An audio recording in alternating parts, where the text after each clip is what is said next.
Okay, Sagittarius, welcome in.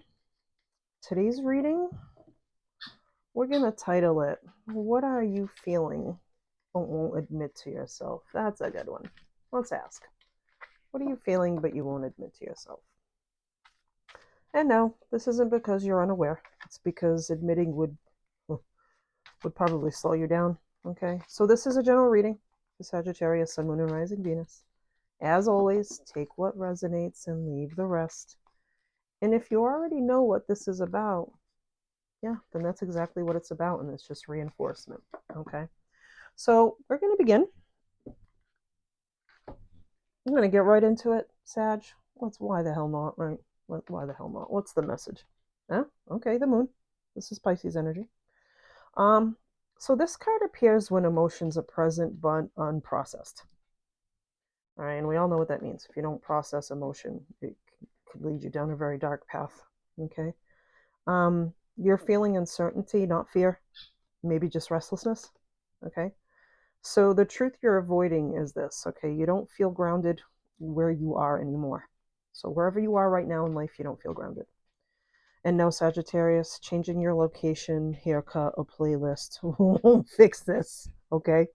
But the moon is all about things that are hidden, okay, and that need to be revealed. It also asks you to rely on your intuition, even though you're a fire sign, I get it. This is Pisces energy. It's asking you to rely on that intuition, okay? So let's move on. Let's keep going. I just did Leo and Aries, and they had a tumultuous beginning. Yours, not so much, but let's see what happens. Oh, okay. The Fool reversed. Again, so this is not recklessness. This is hesitation, right? Disguised as freedom. Right? It's an illusion for you. So you want a new beginning, right? Because the Fool upright, that's what it would be. You want a new beginning, but you're tired of starting over. And how many times have we been there where we're like, oh my God, you just stay because you're familiar with what's going on and you just don't want to start again. Right? I've been there, just don't want to start again. But the truth that you won't admit here, though, is you're afraid this next leap, it might actually require commitment. Yep, some of you, it might actually require commitment. And commitment doesn't mean confinement, because I feel like that's what your past experiences were. Commitment it doesn't mean confinement. It means consequences for you. All right. So this is a big one. All right. Keeping yourself trapped, keeping yourself there is going to wear over time. It's going to wear over time on you, Sagittarius. Okay. Let's grab another card. What is it with the devil, with you fire signs this month? The devil is Capricorn energy. All right. It shows up when avoidance masquerades as independence. Right. So you're wearing a mask. All right. I'm going to say that again. The devil shows up when avoidance masquerades as independence, right?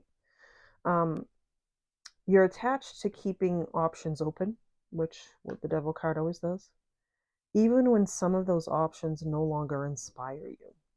Like, this is a specific message. For some of you who have dated multiple people before, that you just keep them around because they serve some purpose, but they don't inspire you, so that's why they fall off the list of water, or however you want to describe it. So freedom isn't refusing to choose, right? It's choosing without resenting the choice later. That's a big one for you. All right, Sagittarius. It's make the choice, right? Without resenting the choice later. The feelings, like the feeling that you won't name, you're bored. Okay, you're bored. You're bored with what once excited you, and that scares you more than starting over. You're bored. And the devil is Capricorn energy, and it's all about cutting the ties that bind. In a traditional deck, you usually have two people chained underneath the devil, but they lightly chained, which means they can go whenever they want. They just don't. All right, and that's what scares you. And that's really what scares you, Sagittarius. All right, so let's grab the next card. All right, well, the Hermit. The Hermit is interesting, right? Because in reverse, if this were reversed, the Hermit would tell me that you're avoiding stillness, which I feel like most of you are. So if this hasn't happened, it will, right? You need to stay busy, social, moving, like you just have to, right? You have to move because silence would ask questions you don't want to answer yet, right? And that's what you've been avoiding. So you have to go Virgo mode. You have to go Hermit mode. All right, so that's the truth. You already know what needs to change. And when you go hermit mode, for you, it might not always mean isolation, but it's okay to be by yourself because that's when you learn the most about yourself. Okay, you already know what needs to change, so you're not ready to sit with the grief of outgrowing something or outgrowing it, all right?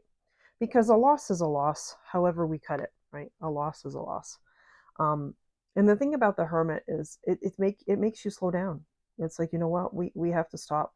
We have to heal. We have to do the shadow work. We have to become a better version of ourselves. It's so funny how the fire signs are pretty similar this time around, and I'm telling you, it's just you're going into a new year, and I hate it when people say, "Oh, a new year, new me." No, it's still the same old you. You just have to fix all the bullshit before you move forward, and that's really all you have to do. Um, the temperance in reversed. I mean, the temperance is your card, but you're in reverse, so this is imbalance between desire and direction. Like you're just not on equal footing. So you want meaning and movement, right? You want death, but you want escape too. But you're feeling disconnected from your purpose. Not lost. Don't get that twisted. You're feeling disconnected from your purpose. You're just misaligned, right? Because when your temperance card shows up upside down, you're just misaligned. All right. And when you feel disconnected from your purpose, Sag, you feel like nothing. And I get that. And no one talks about how painful that is for Sagittarius, how disconnection could lead to like depression and total chaos. And that's not what we're doing, right, Sagittarius? We're clearing out what no longer serves us. We're realizing our self-worth, and we're moving forward with peace, and but we're also moving forward with power in 2026. Okay, I am a firm believer that whenever you hear this message, you hear it. So I said 2026, but if it falls on you 5 years from now, 5 minutes from now, 5 hours from now, whatever, it's still relevant. Okay, so let's grab the last card because I feel like we need a last card. All right, judgment, we'll take it. All right, so we're closing with judgment. This is self recognition. Okay, the feeling you won't admit on this one is that you're ready for a version of life that requires accountability, not just adventure. Because, of course, you're a fire sign, you're adventurous. I get that. I'm a fire sign, but it requires accountability. It's going to keep you honest, right? So this isn't the end of your freedom by like any way, shape, or form. This is the evolution of it. Okay. So you haven't been stuck. You're not stuck. You never have been. You've just you're just done with running from yourself. So that hermit, like I said, you're gonna learn a lot about yourself, more than you probably care. A lot of tissues involved for this one. All right. But it's worth it, and it's worth the work, it's worth the risk. All right. Sagittarius, if you enjoyed this reading, please don't forget to like, share, and subscribe. It lets YouTube push this out to as many Sages who need to hear this. And peace till next time, Sagittarius.